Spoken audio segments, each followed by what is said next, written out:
secteurs dans lesquels tu travailles, c'est que je reviens sur ce truc de j'ai plusieurs cultures et je sais exactement, ça c'est très stratégique, hein, mais je sais exactement laquelle je sors à quel moment. Et ça, c'est clair et net. Et ça, c'est un avantage.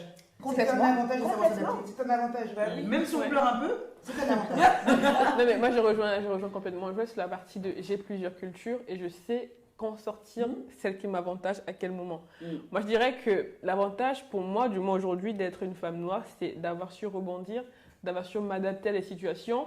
Et de par le background, de par l'histoire que mes parents m'ont contée, ma mère m'a toujours dit écoute, fais comme ça, écoute, fais attention. D'écouter aussi, je pense que le fait qu'on soit plus assidu à l'écoute des parents fait que quand un sage te parle, tu te dis ok, c'est pas un sage, c'est ta mère qui te dit écoute, là fais attention, fais comme ça, là ne précipite pas, là calme-toi. Moi j'ai pris un avantage d'avoir cette culture d'écouter en fait un ancien qui est ma mère, un ancien qui est une personne qui est proche de moi. Et j'en ai pu tirer avantage parce que dans les situations où j'aurais explosé, même si ça n'arrive pas souvent, je me suis calmée. Elle m'a dit, apprends à connaître les gens, apprends à analyser les situations et tu sauras comment mettre tes pions. Et pour moi, c'est le principal avantage aujourd'hui. Quand il y a une situation compliquée, c'est moi qu'on envoie. Parce que Daniel, je dis, c'est pas manipuler, mais je vais contourner le truc. Je vais trouver une solution, comment habiller le truc pour sortir une solution non conflictuelle quand c'est possible. Mais il y a vraiment, que ce soit collaborateur, que ce soit client. Je sens toujours qu'à la fin, quand je dis mais pourquoi j'ai eu telle personne, c'est que finalement, on sentait que c'était toi la personne la mieux adaptée parmi les responsables à gérer cette situation.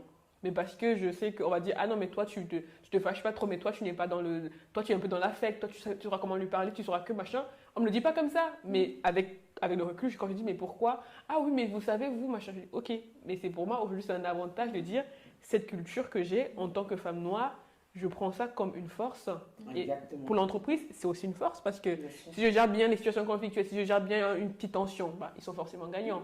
Moi, je gagne parce que si on sait que pour tel poste ou pour telle tâche, telle compétence, telle mission, c'est plus moi, ça veut dire que par rapport aux autres du même niveau, j'ai un petit avantage par rapport à eux.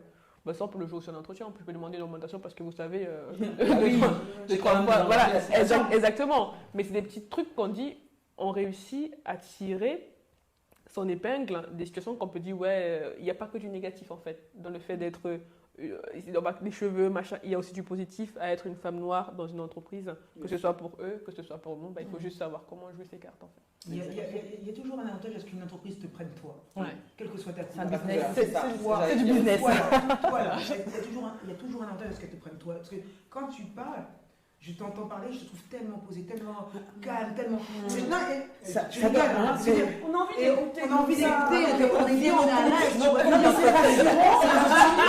c'est rassurant de te dire qu'elle travaille mon argent. Vous voyez ce que je veux dire? Oui, aussi, c'est rassurant. Oui, non, mais c'est vrai. Elle va pas se tromper, tu vois. C'est ça. Compte 1, 2, calmement. Même si tu es un cri, oui, c'est ça. Non, mais il faut appeler là. Appelez DNM Conseil. En comptabilité, c'est Daniel. DNM Conseil. Vraiment. Non, mais c'est vrai. Cependant, elle est calme et posée, et moi je ne le suis pas, et pourtant je pense que toutes les entreprises ont intérêt aussi à m'avoir. Bien sûr. Par rapport à mes qualités, mon énergie que je peux dégager. Ce que je veux dire, c'est pour ça que je disais, toute entreprise a besoin de toi, mais toi, ce que tu es toi-même. Personnalité. C'est-à-dire, elle a besoin de toi quand tu te connais. Toi, quand tu es en alignement avec toi-même, tout simplement. Non, mais c'est vrai. Ça résonne chez elle quand tu dis. Non, mais je vais dire le mot, il faut que ça sorte. C'est jouissif de ton côté. On en est là. C'est vraiment jouissif. On devrait peut-être faire une émission un jour sur vraiment se connaître, sur connaître soi-même dans des situations précises, parce que c'est tellement un vaste domaine que c'est, voilà, le dire comme ça, c'est jamais parlementaire.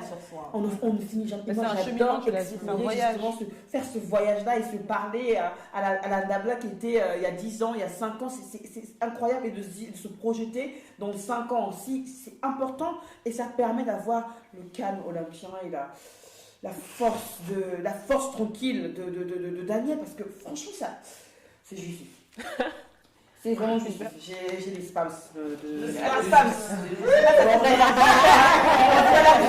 Les spams, c'est dans l'ordinateur. Non, j'ai des spasmes. Les spams. Je sais que j'aime l'informatique, il ne faut pas exagérer. Mais moi, il y a quand même un point, on a un peu abordé, je pense, à un moment de l'émission. Être une femme noire en entreprise, c'est que malgré nous, même si Daga, elle dit que l'on ne veut pas. Voilà. Ta position, tu vois, ce fardeau-là, malgré nous, on a ce quelque chose je pense pas peut-être les hommes noirs d'ailleurs, qui nous poussent à toujours faire plus, à vouloir faire mieux.